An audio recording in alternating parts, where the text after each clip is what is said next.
শংসাপত্র এবং উত্তরীয় বইয়ের সম্মান প্রদান করছে।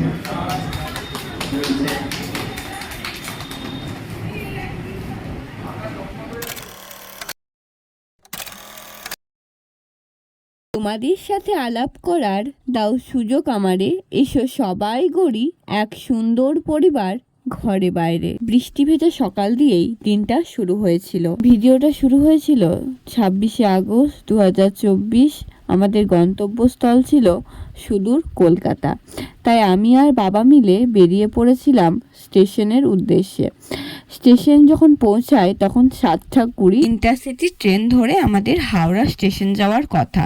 ইন্টারসিটিটা যেহেতু একটু লেট করেছিল তাই কোনো রকম অসুবিধা হয়নি। টিকিট কেটে আমরা স্টেশনের 4 নম্বর প্ল্যাটফর্মে চলে গেলাম। বাড়ি থেকে বেরোতে আমাদের একটু সত্যি লেট হয়ে গেছিলো। রাইট টাইমে ট্রেন ঢুকলে আমাদের একটু ট্রেনটা ফেলও করে যেতে পারতো। প্ল্যাটফর্মে পৌঁছে আমি সত্যি একটা জিনিস লক্ষ্য করিনি। ভিডিও করতে করতে আমি হঠাৎ দেখলাম আমার পাশেই আমার এক পুরনো স্যার বসে আছেন। ওনার সাথে তারপর একটু কথা হলো। উনি হচ্ছেন আমাদের রাজেন্দ্র স্যার, মানে আমার নবোদয় যাওয়ার আগে আমি যে স্কুলে পড়তাম সেই স্কুলের টিচার ছিলেন ইনি। তারপর ট্রেন না আসা অবধি স্যারের সাথে একটু কথা বলে ট্রেনে চেপে গেলাম। বাড়ি থেকে যেহেতু সেরকম কিছু খেয়ে যায়নি, তাই বর্ধমান যখন ট্রেনটা পৌঁছায় তখন একটু ঝালমুড়ি কিনে দিল বাবা, আর আমি আর বাবা দুজন মিলে এই ঝালমুড়ি খেয়ে নিলাম। আর ট্রেনে উঠে ঝালমুড়ি খাওয়াটা তো একটা আলাদাই আবেগ। তারপর নামার আগে আমি একটু রেডি হয়ে নিচ্ছিলাম, কারণ চুলগুলোর অবস্থা সত্যিই খুব খারাপ ছিল। আর যেহেতু একটা খুব ভালো এবং সম্মানের জায়গাতে যাচ্ছি, তো সেখানে তো সেরকমভাবে যেতেই হবে না। কোথায় যাচ্ছি এতক্ষণে নিশ্চয়ই বুঝেই গেছো। আস্তে আস্তে চলো তোমাদেরকেও দেখায়। আর ওই যে আমার বাবা, আমি আগেই নেমে গেছিলাম, তারপর বাবা নামলো ট্রেন থেকে। আর আমি আমার ব্যাগটা বাবাকেই দিয়ে দিয়েছিলাম, কারণ ব্যাগটা খুব ভারী ছিল। আর এত ভিড় সামলে বাবাই আমাকে বলল যে তোকে আর ব্যাগটা নিতে হবে না, আমাকে দিয়ে দে। আর হাওড়ার মতো একটা ব্যস্ত স্টেশনে নিজেকে একবার হারিয়ে গেলে খুঁজে পাওয়াটা সত্যি খুব মুশকিল। আমাদেরকে 1টার মধ্যে কৃষ্ণপদ মেমোরিয়াল ট্রাস্ট ভবনে পৌঁছাতে হতো, তাই আমরা মোটামুটি ওখানে 12টার মধ্যে পৌঁছে গেছিলাম স্টেশন। তারপর নেমে আমরা কিছু খেয়ে নিয়েছিলাম।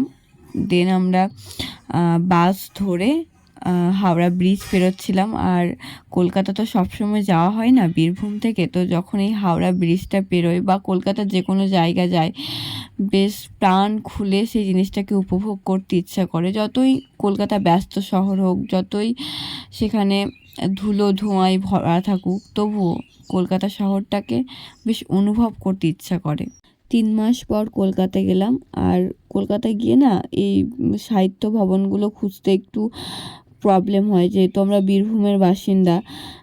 তো খুঁজতে খুঁজতে ঠিকই পৌঁছে যায়, যেহেতু গুগল ম্যাপের এখন একটা খুব বড় সুবিধা আছে। তো গিয়ে তখন অনুষ্ঠান শুরু হয়নি, কিন্তু হল ভর্তি হয়ে গেছিলো। গিয়েই প্রথমে কবিতা পাঠের অনুষ্ঠান শুরু হয়। তো প্রায় সবাই আরজিকর কাণ্ডকে নিয়ে যে তোলপাড় ঘটনা, সেগুলোকে নিয়ে আবৃত্তি করছিলেন। আগুনে দগ্ধ হতে হল, অস্পৃশ্য আত্মা কি তার উপর ভর করেছিল, নাকি তার উপর দাবি রেখেছিল বেশ কিছু সুযোগ পেলেই ওরা করবে হামলা মানুষের বেশি। তো শরীর খাজে পিসাদগুলো খারাপ নজর রেখে হঠাৎ করে ঝাঁপিয়ে পড়বে এসে কোথা থেকে। বসিয়ে খাবার মাংস খাবে মজায় ছিঁড়ে ছিঁড়ে, বুঝতেই পারবি না ওরা লুকিয়ে রয়েছে কোন দিকে, করবে তোকে গণধর্ষণ। ইনি ছিলেন কুতানের বা সাহিত্য বিতানের বিশিষ্ট অতিথি পার্থ বন্দ্যোপাধ্যায়। বই নিয়ে 2-4 কথা বলছিলেন।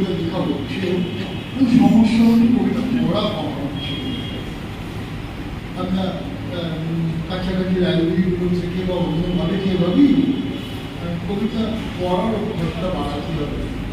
আর কবিতা বই কেনার অভ্যাসটা আরজিকর কাণ্ড নিয়ে গোটা বাংলা তথা বিশ্ব তোলপাড়। এখানে অনেকেই আরজিকর কাণ্ড নিয়ে কবিতা বলল।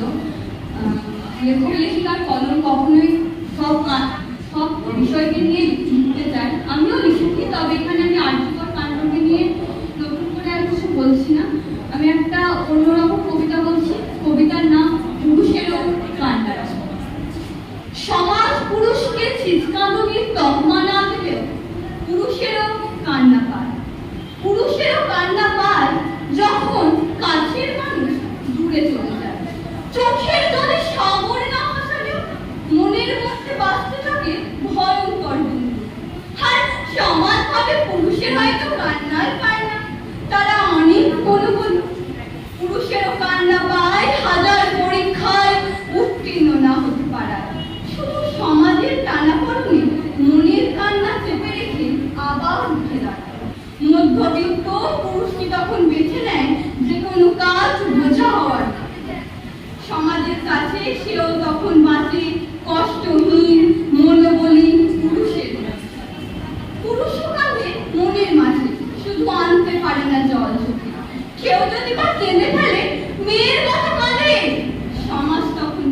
কবিতাটি আর দিলাম না, কারণ অনেকেই আমার এই কবিতাটি শুনেছেন। এই কবিতাটি আমার খুব পছন্দের একটি কবিতা। আমার পাশে যিনি অতিথি বসে রয়েছেন, কৌশিক গাঙ্গুলি, ওনাকে হয়তো আপনারা অনেকেই ভাববেন বসে বসে মুড়ি খাচ্ছে, কিন্তু হয়তো সবাই জানবেন কবি সাহিত্যিকরা একটু এরকমই হয়, একটু পাগল, একটু চঞ্চল, একটু অন্যমনস্ক। আর উনি সেই জায়গাতে গিয়েছেন বলেই আজ ওই অতিথির স্থানটা পেয়েছেন। হতে পারে সে পুরুষ, তবে কষ্ট হলে তারও এসে যায়। বুঝলে সভ্য সমাজ পুরুষেরও কান্না পায়, বুঝলে সভ্য সমাজ পুরুষেরও কান্না পায়। কবি কৌশিক গাঙ্গুলি এবং পার্থ বন্দ্যোপাধ্যায়কে ওখানে গিয়ে পরিচয় হওয়ার পর আমার পার্সোনাল দিক থেকে খুবই ভালোও লেগেছে। তাই ওনাদের কিছু বক্তব্য, কথা আমার মন ছুঁয়ে গেছে, তাই সেগুলোকেও আমি ভিডিওর সাথে দিয়ে দিলাম। কবি সাহিত্যিক পার্থ বন্দ্যোপাধ্যায়ের বক্তৃতা তো আমি আগেই দিলাম, এবার এখন আমি কৌশিক গাঙ্গুলিরও বক্তৃতা দিলাম। যদি ভালো লিখতে চান, যদি চান আপনার লেখা চারিদিকে পড়তে পড়বে, বিকশিত হবে এবং আপনার লেখা সমাদর হবে, তবে চর্চার সঙ্গে আরেকটা জিনিস চর্চার দরকার, তার নাম হচ্ছে পড়াশোনা। পড়াশোনা মানে পাঠ্য বই নয়। আপনি যদি গল্প লেখেন তখন ভালো ভালো গল্প লেখকদের গল্প লেখা পড়তে হবে। আপনি যদি কবিতা লেখেন তবে নাম করা কবিদের কবিতা পড়তে হবে, বুঝতে হবে তারা কেন সফল, আপনি কেন নন। প্রশ্ন একত্রে চলছে। খুবই অল্প সময়ের মধ্যেই সংগঠনটি সম্পন্ন করেছে হঠাৎ প্রেম মণ্ডল, আমার নিজের ভাইয়ের মতোই, এবং ভূতান প্রকাশনের একজন স্থায়ী সদস্য এখন। অনুষ্ঠানের পর একের পর এক গতিতে এগিয়ে যাচ্ছিল। এখানে একটা বইয়ের মোড়ক উন্মোচন হচ্ছে। বিশিষ্ট লেখকদের আমাদের যে কমিটির চোখে তারা সাহিত্যের সেরা সম্মাননা 2024-এ মনোনীত হয়েছেন। তো তাদের মধ্যে উপস্থিত হয়েছেন সায়নী মণ্ডল। আমি সায়নী মণ্ডলকে আগে মঞ্চে ডেকে নেব এই ভূতান সাহিত্য সম্মানে অংশগ্রহণের জন্য পদাধিকারী, এবং প্রার্থনা রয়েছে আমি কবি পার্থ বন্দ্যোপাধ্যায় এবং কবি কৌশিক গাঙ্গুলিকে সম্মান তুলে যাচ্ছেন রয়েছেন।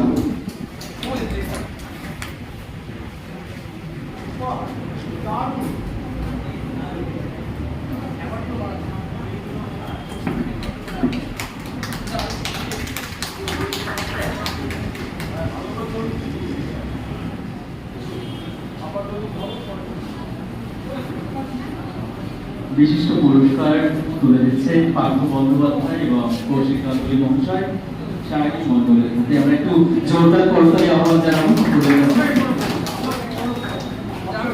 সুন্দর একটা মুহূর্ত। এই মুহূর্তটা যে আমার কাছে কি আনন্দের ছিল কি বলবো, আমি জানি না এটার আমি আদৌ যোগ্য কিনা। তারপর আমাকে বলা হচ্ছিল যে একটুক্ষণ দাঁড়াও, তোমাকে উত্তরীয় দেওয়া হবে। আসলে আমি জানতাম না যে আমাকে উত্তরীয় দিয়ে সম্মান দেওয়া হবে, তাই আমি স্টেজ থেকে নেমে যাচ্ছিলাম। তো ওখানে অতিথিরা বলছিলেন এত তারা কিসের, আমি বলছিলাম যে আমি বীরভূম বাড়ি। যিনি অ্যাঙ্কারিং করছিলেন সৌম্যজি দাদা ভাই, উনি তো বলছিলেন আমার মুর্শিদাবাদ বাড়ি। তো মানে ওখানে এতটাই আমার আনন্দ লাগছিল সে আমি বলে প্রকাশ করতে পারবো না। আর উত্তরীয় নিয়ে আমি প্রথমবার সম্মানিত হলাম। তারপর আকাশ দাদা ভাই আমাকে উত্তরীয় তুলে দিলেন। উত্তরীয় পড়িয়ে সম্মান প্রদান করছে।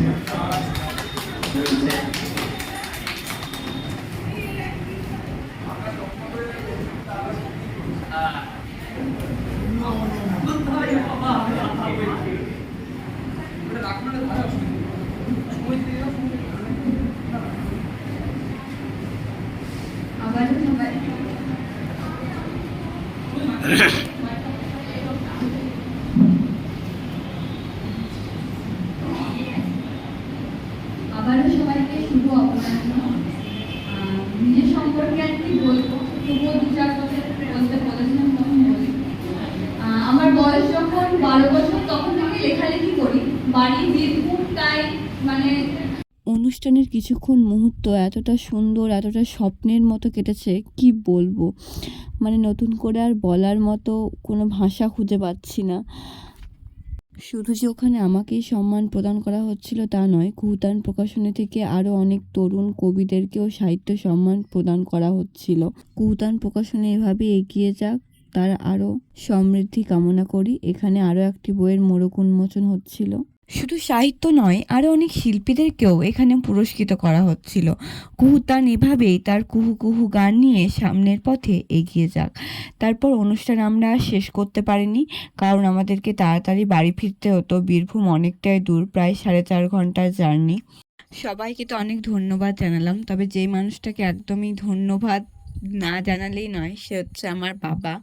কারণ উনি আমাকে সঙ্গে করে না নিয়ে এলে আমি তো আসতেই পারতাম না। যতই আমাকে বলুক যে গিয়ে কি হবে, তোর মাকে সঙ্গে করে নিয়ে যা, শেষ পর্যন্ত উনিই আমার সঙ্গে করে আসে। তো অনেক অনেক থ্যাংক ইউ বাবা। তো 4:05 নাগাদ সাঁইথিয়া স্টেশন যাওয়ার জন্য আমরা সরাইঘাট এক্সপ্রেস পেয়ে যেতাম, কিন্তু সরাইঘাট এক্সপ্রেস মাত্র 3টে জেনারেল কামরার, এত ভিড় যে আমরা বিশ্বভারতীর জন্য দাঁড়িয়ে গেলাম আর সরাইঘাট এক্সপ্রেসে চাপলাম না।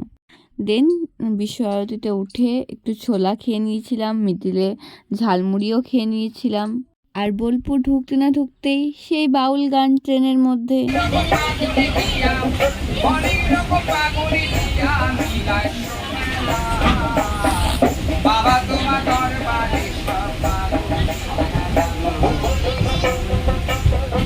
এইভাবে পৌঁছে গেলাম সাঁইথিয়া স্টেশন। কৃষ্ণের কৃপায় কৃষ্ণের সাথে জন্মাষ্টমীটা ঠিকভাবে না কাটালেও খুবই সুন্দর, অপূর্ব একটি মনে রাখার মতো দিন কেটেছে। তো তোমরা এভাবেই আমাকে আশীর্বাদ করো যেন সামনের পথে এভাবেই এগিয়ে যেতে পারি। তো সাঁইথিয়া পৌঁছে গেছিলাম 9টার মধ্যে, আর বাড়ি পৌঁছাতে পৌঁছাতে তো 10টা হয়ে গেছিলো। তো চলো সাহিত্য সম্মানগুলো তোমাদেরকে দেখাই। তো কালকে রাত্রে অনেকটাই রাত হয়ে গেছিলো, মোটামুটি 10টা 9:30 10টার মতো বাড়ি এসে ঘুমিয়ে গেছিলাম। এন্ডিং করা হয়নি ভিডিওটা, ঠিক আছে। এখন অনেকটাই মানে সকালে তো উঠতে পারিনি, 8:30 9টার সময় করে উঠলাম। তো এখন এবার ভিডিওটা কালকে স্মারক সম্মান যেগুলো পেয়েছি সেগুলো দেখাবো, এবং আমার বার্থডের দিনকে বার্থডের ব্লগটা দেওয়া হয়নি, কারণ ঠিকঠাক করে ভিডিও কেউই সেভাবে করতে পারেনি, তাই বার্থডের ব্লগটা দেওয়া হয়নি। তো আমার বার্থডে দিনকেও আর একটা ফাউন্ডেশন থেকে আমার এসেছিলো, স্মারক সম্মান এসেছিলো, তো সেটাও দেখাবো, চলো দেখাই। তো এটা কালকে পেয়েছিলাম, কালকে ছিল 26 তারিখ, এটা পেয়েছিলাম।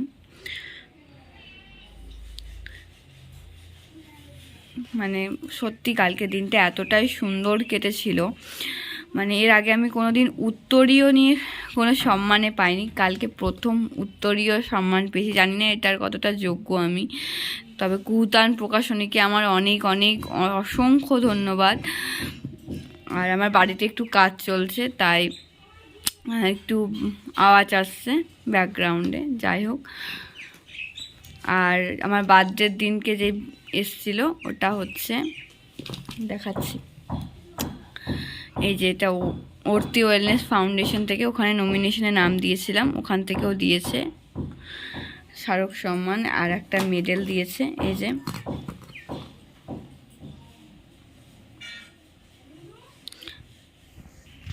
তো এই হলো গিয়ে আমার, মানে সত্যি বলতে গেলে আমি জানি না এই কি বলবো, মানে আমি এতটাই খুশি। অর্তি ওয়েলনেস ফাউন্ডেশন, কুহুতান প্রকাশনী, এনাদের সবাইকে আমার অসংখ্য ধন্যবাদ। আমি জানি না এটার কতটা যোগ্য আমি, তবে সারা জীবন কলম চালিয়ে যাওয়ার চেষ্টা করব, কারণ এই কলমের জেরেই আমার এই স্মারক সম্মান, আমার এই মেমেন্টো, আমার এই মেডেল। যাই হোক, ভিডিওটা তাহলে এখানেই শেষ করছি। সবাই ভালো থেকো, সুস্থ থেকো, সাবধান থেকো, আর ফেসবুক থেকে দেখলে অবশ্যই ফলো করে দিও, আর ইউটিউব থেকে দেখলে সাবস্ক্রাইব। টাটা। আর হ্যাঁ, আশীর্বাদ করো যেন এইভাবেই এগিয়ে যেতে পারি।